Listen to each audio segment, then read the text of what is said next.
주시고, 하나님, 우리의 형편과 상황을 따라서 주님 모든 걸 아시는 아버지 하나님, 우리의 마음문을 활짝 열고 나아갑니다. 말씀하여 주시고 이 아침에 우리를 아버지 소망 가운데 인도하여 주시옵소서. 아버지 하나님, 우리가 바라볼 분은 주님뿐이 없습니다. 우리를 긍휼히 보아주시고 불쌍히 보아주셔서 말씀으로 찾아오시고 성령께서 우리를 위로하여 주셔서 오늘도 하나님 아버지 자녀로 살아갈 수 있는 힘과 능력을 허락하여 주시옵소서. 믿음을 허락하여 주셔서 아버지 하나님, 우리가 정말 복음을 받아들인 자로서 아버지 이 땅에서 오직 예수 그리스도 주님만을 의지할 수 있는 은혜를 허락하여 주시고, 하나님 주님으로 인하여서 우리의 삶이 평안과 기쁨과 은혜가 넘치는 삶이 되게 도와주시옵소서. 모든 걱정과 근심과 고민들 하나님께 내려놓습니다. 하나님께 굴려드립니다. 하나님 도와주시고 주님의 평강으로 인도하여 주시옵소서. 감사하며 예수님의 이름으로 간절히 기도드리옵나이다. 오늘 스가랴서 우리 7장을 보겠습니다. 구약의 스가랴 7장 1절부터 14절까지인데요.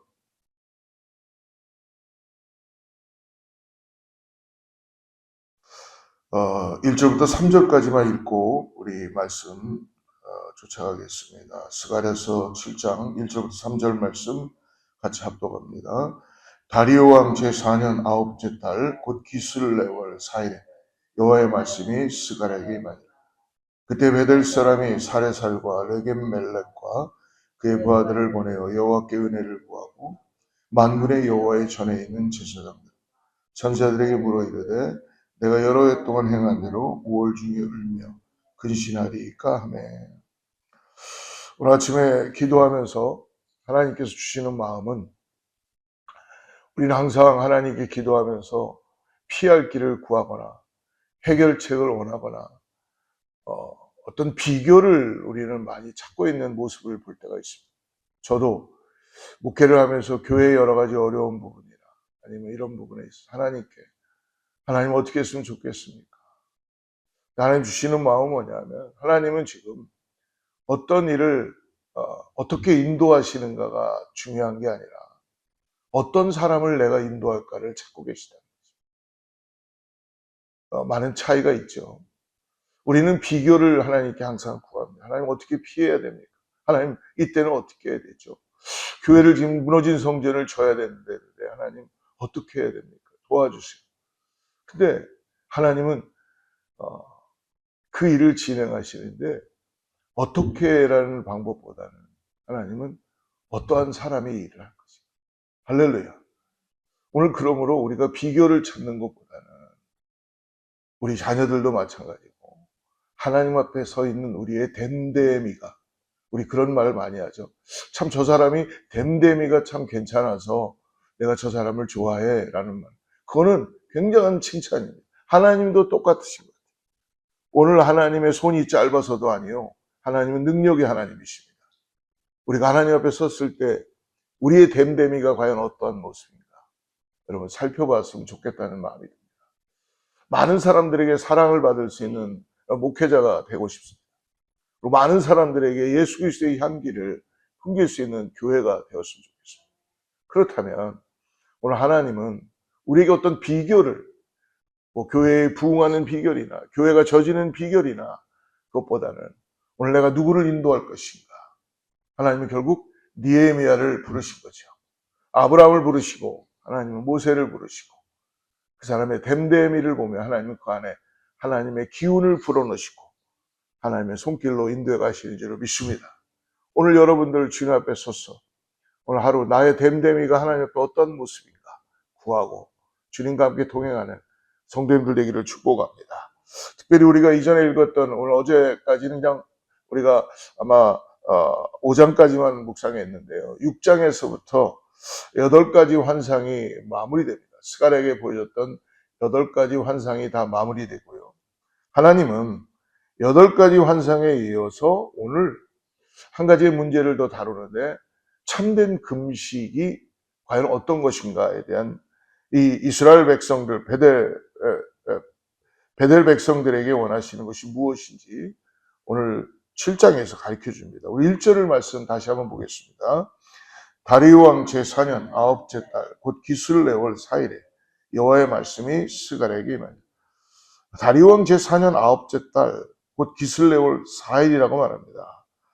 스가랴가 예언을 처음 시작한 때가 다리오 왕 2년 8번째 달이었으니까 그때부터 한 2년 정도의 시간이 지나는 시간입니다.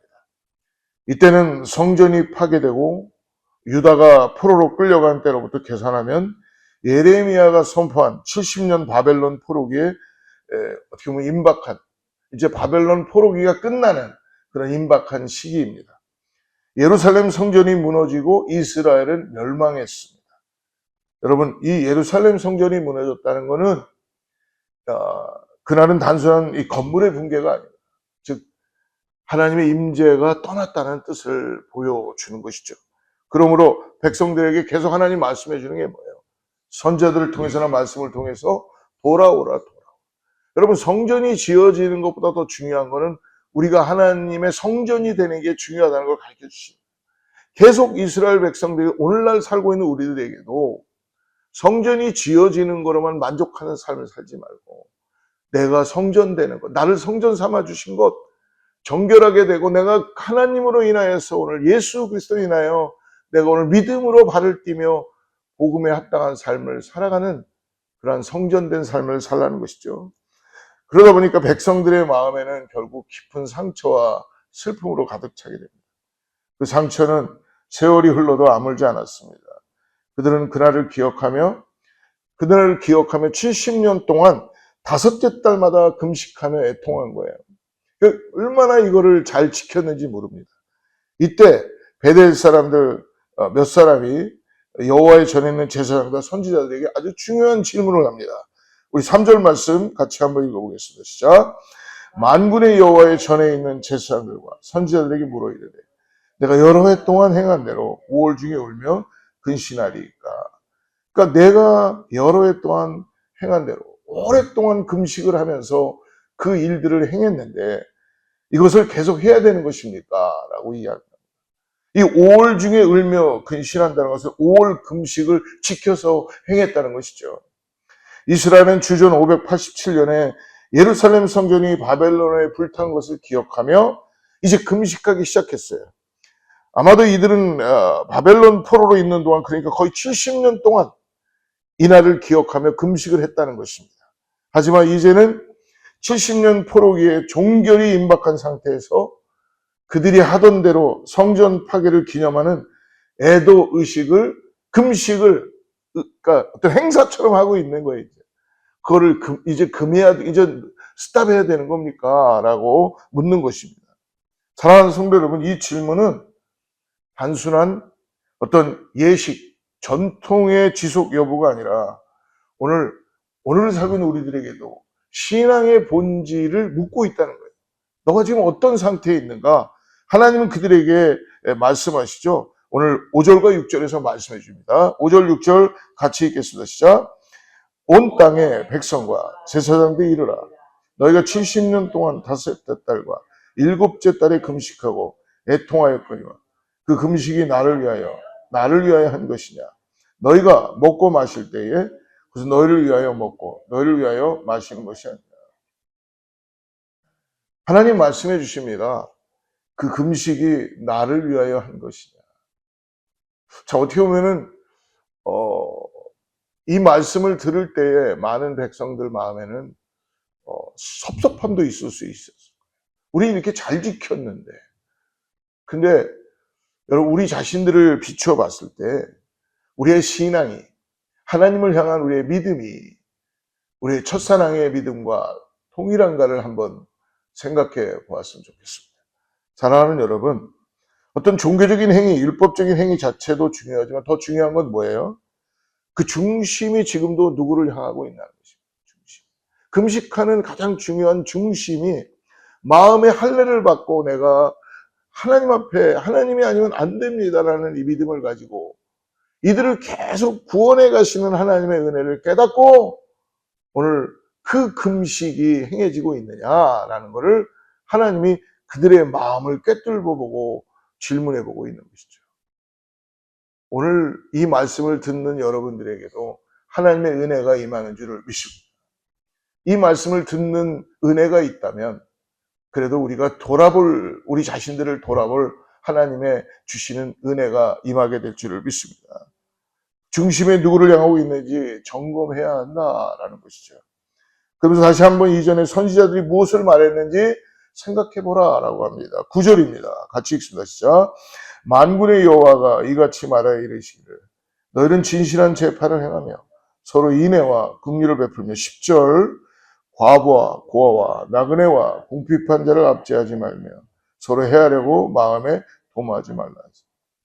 그러니까 겉모습만 있는 행위된 종교적인 행위, 바리새인과 서기관들과 그 유대인들에게 예수님께서 그래서 책망하신 것이죠. 너희들은 겉은 번지르르한데 안에는 온통 범죄로 가득 차 있고 사악한 거로 가득 차 있다. 행위만 열심히 하지 말고 진정 하나님이 원하시고 기뻐하는 행위를 하라는 것입니다. 사랑하는 성도 여러분, 우리가 정말 기도해보고 조심해야 되는 게 저는 우리 성도님들께 정말 간절히 구하고 싶어요. 항상. 너무 우리가 신앙을 도덕적으로 윤리적으로 깨끗한 모습이 결코 그게 신앙이 아니라 그거는 중요해요. 아주 나는 깨끗하고 선하고 결국 예수님이 바리새인들과 서기관들에게 그들을 지적한 것이 무엇입니까? 오늘 과부와 고아와 나그네와 궁핍한 자를 압제하면서까지도 옳고 그름을 따지면서까지도 금식을 해야 됩니까? 하지 말아야 됩니까? 내가 기도를 해야 됩니까? 하지 말아야 됩니까? 어떤 이런 율법적인 것과 상황들 때문에 너의 마음에는 어떠냐는 것이죠. 여러분 우리가 신앙을 매일매일 잘못 받아들이면 내가 뭔가 윤리적으로 깨끗해지고 도덕적으로 깨끗해지고 나는 하나도 흠이 없는 사람이다라는 것을 우리가 나타내는 게 중요한 게 아닙니다. 그거는 세상이 원하는 조건이에요. 여러분 우리는 구원받은 죄인들이라는 걸 잊지 말아야 돼요. 그렇다 그래서 윤리적으로 도덕적으로 흠이 있게 살라는 것이 아니라 먼저 우리를 구원하신 분이 누군지를 깨닫고 그분 안에서 은혜로 우리가 도덕적으로 윤리적으로 그 은혜 때문에 그 향기 때문에 복음 때문에 변화되는 성령의 열매로 맺혀야 된다는 것이죠. 근데 우리는 그 과정은 없고 주님과의 연합되는 주님과의 매일매일의 삶에서 나를 인도해가는 여러분 죄송하지만 우리가 다른 사람들하고 다를 게 뭐가 있겠습니까? 단지 우리는 하나님 우리를 긍휼히 모아주셔서 일찍 구원해 주셨다는 그것이죠. 그렇기 때문에 오늘 고아와 과부와 예수님이 이 땅에 오신 것 긍휼히 여겨야 될 자들을 돌아보고 교회가 지금도 기도하고 바울이 아무리 자기가 열심히 뭘 한다 그래도 바울은 하나님 앞에 나와 결국 그는 오호라 나는 곤고한 자로 그 수많은 가시를 더 제거해 준 내가 주님의 일을 더 열심히 할 수 있습니다. 주님 뭐라 그러십니까? 내 은혜가 내게 족하다. 여러분 오늘 우리 이렇게 살아야 된다는 것입니다. 그렇다고 해서 쪼그라들고 뭐 나는 못해요가 아니라 내 안에 예수 그리스도의 은혜가 있다면 그 은혜로 인하여서 우리가 오늘 주님으로 인하여 살아가는 그 능력을 발휘해야 될 줄 믿습니다. 그래서 예수님이 십자가에 아무도 질 수 없는 십자가라는 그 놀라운 은혜를 우리에게 허락해 주시다. 우리는 십자가의 보혈의 피로 구원받은 자들입니다. 그 아무도 질 수 없는 십자가를 통해서 우리는 그 은혜 가운데 나아가는 것입니다. 오늘 그것이 우리 안에 확실하다면 여러분 어찌 우리가 두려워하고 부끄러워하고 힘들어할 수 있겠습니까? 어찌 우리가 내 자신을 드러내면서 나를 자랑하고 내가 윤리적으로 도덕적으로 깨끗한 모습으로 그렇게 살아가요. 평생을 그렇게 살아가는 사람들이 있어요. 그게 마치 신앙이냐? 저도 그럴 수 있습니다. 한 번도 돌이키지 않고 한 번도 내 자신을 돌아보지 않고 신앙의 채널을 잘못 잡아서 잘못 배워서 여러분 오늘 주님이 그거를 책망하지 않습니다. 오늘 이들에게도 동일합니다. 겉모습만 종교적인 행위만 열심히 하지 말고 진정 하나님이 원하시는 그 기도를 단 한 센텐스라도 한 시간이라도 돌아보라. 라고 말씀해 주시는 줄 믿습니다. 이걸 하나님이 기뻐하신다는 거예요. 행위를 기뻐하시는 게 아니라 너의 마음이 정말 나를 경배하고 언어하고 내가 구원자라는 것을 감사하고 내가 주인이라는 걸 인정하고 오늘 그렇게 살 수 있겠는가. 하지만 그들은 말씀을 듣기 싫어하며 등을 돌리고 듣지 않으려고 귀를 막고 있죠. 우리도 다 똑같아요. 그 마음을 오늘 11절과 12절에서 말씀합니다. 같이 읽습니다. 시작. 그들이 듣기를 싫어하여 등을 돌리며 향하며 듣지 아니하려고 귀를 막. 이거는 누구나 다 똑같은 거예요. 인간은 여러분 듣기 좋은 말만 듣고 싶어 하죠. 누구나 다 그래요. 저도 그래요. 저도요. 누가요 막 칭찬해주고 뭐 막 하면 정말 듣고 싶어요. 근데 누가 뭔가 내 마음에 찔리는 말을 하거나 그러면은 듣고 싶지 않아요. 귀를 닫아버려요. 오늘 뭐라 그래요? 듣기를 싫어요. 아예 하나님이 말씀하시는데 등을 돌린다는 거예요. 여러분 이것이 우리의 모습일 수 있습니다. 듣지 않으려고 귀를 막아버린다는 거예요. 왜? 내 마음이 상하니까. 12절 같이 읽습니다. 시작. 그 마음을 금강석 같게 하여 율법과 만군의 여호와가 그의 영으로 옛 선지자들을 통하여 전한 말을 듣지 아니하므로 큰 노가 만군의 여호와께로부터 나왔다. 여러분 그러므로 사람 됨됨이가 얼마나 중요하다는 걸 오늘 말씀해 주는 걸 잊지 마시기 바랍니다. 연약한 것이 여러분 주님의 강함을 드러내는 걸 믿으시길 바랍니다. 저는 우리 교회에 요즘 한 영어권의 한 청년이 교회에 열심히 옵니다. 그 청년을 보면서 감사하고 많이 배웁니다. 그 청년을 보니까 너무 연약한 모습이에요. 근데도요, 그 연약한데도 그 안에 뭐가 있냐면요. 주님을 알고 싶어 하는 마음이 있어요. 주님을 사랑하고 싶은 마음이 있어요. 언어도 틀려요. 컬처도 틀려요. 근데도 열심히 예배 전에 한 30분 전부터 와갖고 기다리고 있다가 들어와서. 왜? 저는 뭘 느꼈냐면 여기에 들어오면 자기가 살 것 같다는 느낌을 보여주는 걸 말은 안 했지만 그런 느낌이 있어요. 왜 그럽니까? 그 청년은 왜 그럴까요? 연약한 모습을 통해서 하나님을 만나고 싶다는 간절한 마음을 가지고 있다는 것입니다. 저는 분명히 하나님을 만날 것이라는 믿음을 볼 수가 있어요. 사랑하는 성도 여러분, 오늘 금식을 언제까지 해야 하는지 묻는 것이 중요한 것이 아니라 내가 왜 금식을 하는가, 내가 하나님 앞에 누구인가를 깨닫는 것이 중요한 줄을 믿습니다. 오늘 베델 사람들의 질문은 오늘 우리의 가슴에도 울리고 있습니다. 혹시 우리는 이미 주신 하나님의 응답을 외면한 채 지금 계속 같은 질문만 반복하고 있지 않습니까? 또 나의 고집과 욕심을 이루기 위해서 신앙의 행위를 지금 비결처럼 혹시 사용하고는 있진 않나요? 오늘 베델 사람들의 질문이 나의 질문이 되고 형식이 아니라 하나님의 음성을 듣고 순종하는 하루 되기를 주로 축복합니다. 우리 자신을 돌아봐야 합니다. 금식, 구제, 봉사, 심지어 예배까지 이것이 하나님을 정말 높이는 것인가? 아니면 나를 위한 비결을 원하는 것인가? 그러므로 인해서 우리가 우리 자신들을 돌아보고 오늘 하나님 보시기에 기뻐하며 하나님의 은혜가 흘러넘치는 우리 모두가 되기를 주로 축복합니다. 기도하겠습니다. 사랑의 하나님 아버지 감사합니다. 오늘 형식적인 신앙에 머물렀던 우리의 모습을 회개합니다. 오늘 주님 딱딱이 굳었던 돌짝같이 굳었던 마음을 녹여주시고 주님의 말씀을 듣고 순종하는 부드러운 마음을 허락하여 주시옵소서.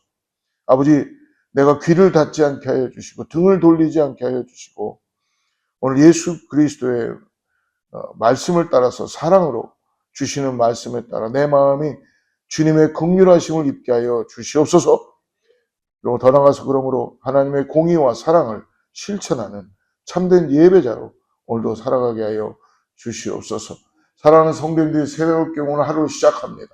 하나님 은혜의 대로를 열어주시고 오늘도 주님과 함께 동행하는 귀한 하루가 되게 하여 주셔서 일터와 가정에서도 하나님께서 역사하시는 그 손길을 볼 수 있도록 우리의 심령이 주님과 함께 동행하는 은혜가 있게 하여 주시옵소서.